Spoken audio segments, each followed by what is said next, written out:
Cleveland, ang hirap talunin dahil kay Mitchell. Dallas panalo, pero halos hindi na nagpapahinga si Kyrie at Steve Kerr nahirapan gumawa ng play kay Schroeder. Ngunit bago ang lahat, kung gusto nyo ng original shoes, New Curry 12, mabibili lamang sa halagang 5,100. I-click lamang ang link sa comment section. Ang Denver Nuggets ay nasa mahirap na kalagayan matapos ang sunod-sunod na pagkatalo, kabilang ang pagkabigo laban sa Cleveland Cavaliers, ang kanilang pinakamasamang ipinakita sa depensa sa ilalim ng head coach na si Michael Malone. Ang pagkatalo na ito ay sumunod sa kanilang pagkalugi noong Pasko na isang bihirang insidente ng mahinang opensa ngayong season. Laban sa Cleveland, kitang-kita ang mga problema ng Denver sa depensa. Maganda ang simula ng Denver, ngunit bumagsak sila sa isang run ng Cavs sa huling bahagi ng first quarter na nagdulot ng 25 kalamangan sa halftime. Bagamat sanay ang Nuggets sa paghabol sa double-digit deficits, ang pagkakataong ito ay hindi nila kinaya. Kahit na kumuha si Jokic ng isa pang triple-double at nagtala si Jamal Murray ng 27 points, hindi nagawa ng kanilang opensa na punan ang mga kakulangan sa depensa.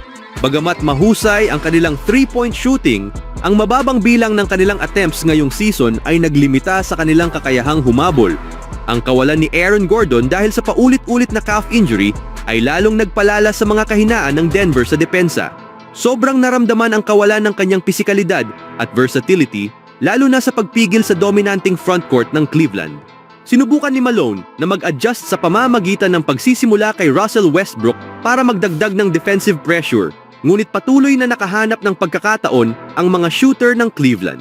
Nahirapan ang mga guard at wings ng Denver na makasabay kina Mitchell at Garland, lalo na sa mga screen, habang nagbigay si Mobley ng mga critical na 3-point shots sa fourth quarter.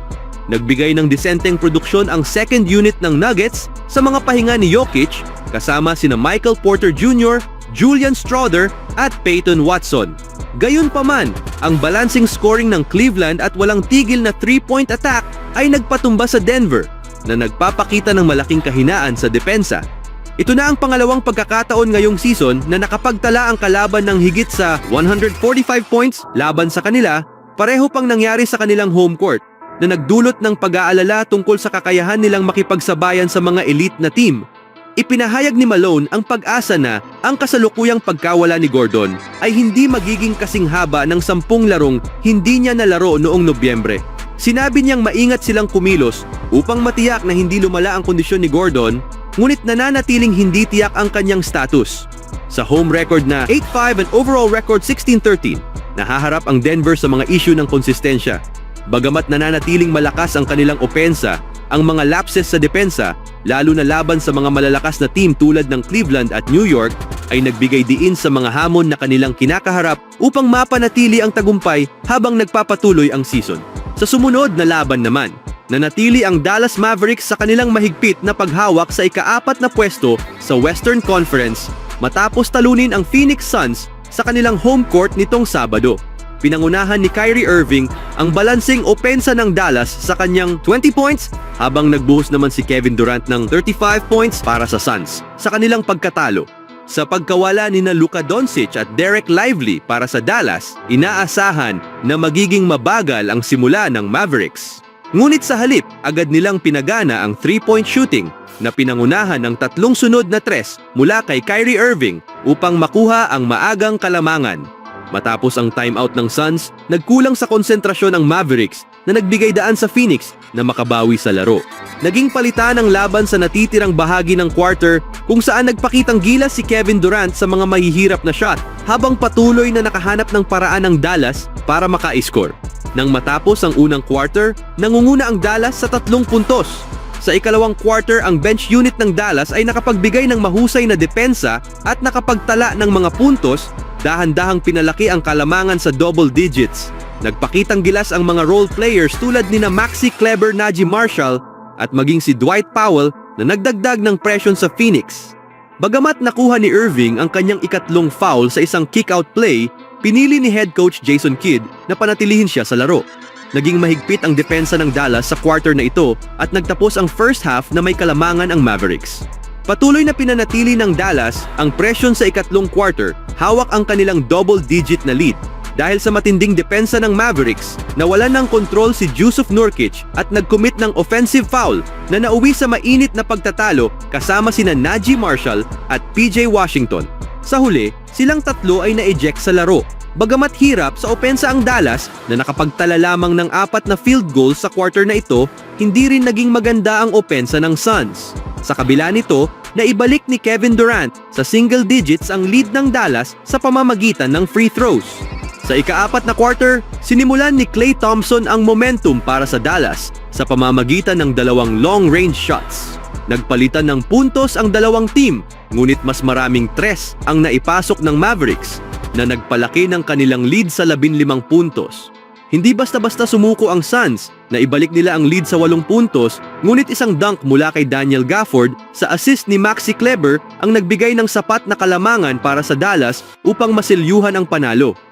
Sa huling balita, nitong Sabado, ito na ang pangalawang pagkakataon ngayong season na wala sina Stephen Curry at Draymond Green para sa Golden State Warriors.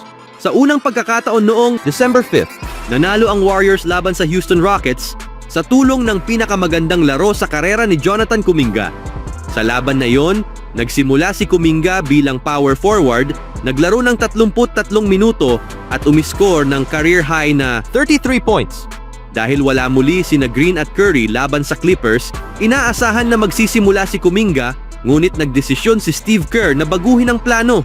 Sa halip, si Kyle Anderson ang nagsimula bilang power forward, ginagampanan ang papel ni Green bilang point forward, habang si Kuminga ay nagmula sa bench. Ngayon, umiscore na si Kuminga ng hindi bababa sa 25 puntos sa 2 sa kanyang huling 3 laro at mayroon ng siyam na 20-point games ngayong season. Bukod dito, kumuha rin siya ng 10 rebounds at 5 assists. Samantala, si Dennis Schroeder ay patuloy na nahihirapan mula nang palitan ng kanyang numero at sumuot ng panibagong jersey. Ang kanyang mga problema sa shooting ay lumala pa sa pinakahindi inaasahang pagkakataon.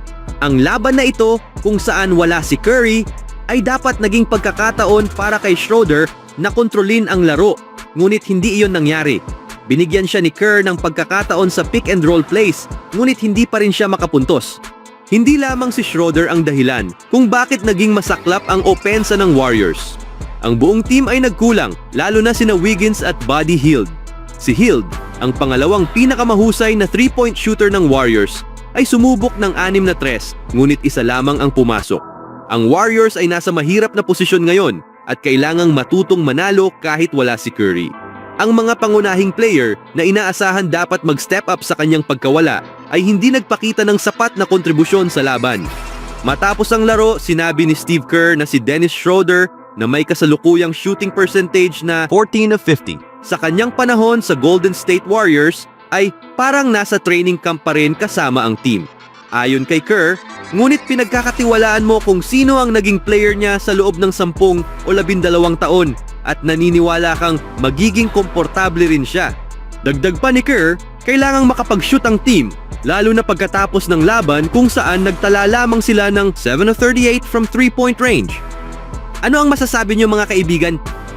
On my own, so I gotta get through it. And the only thing I know is to love what I'm doing. Never give up, never slow, till I finally prove it. Never listen to the no's, I just wanna keep moving. Keep my head up when I act, head up, that's a fact.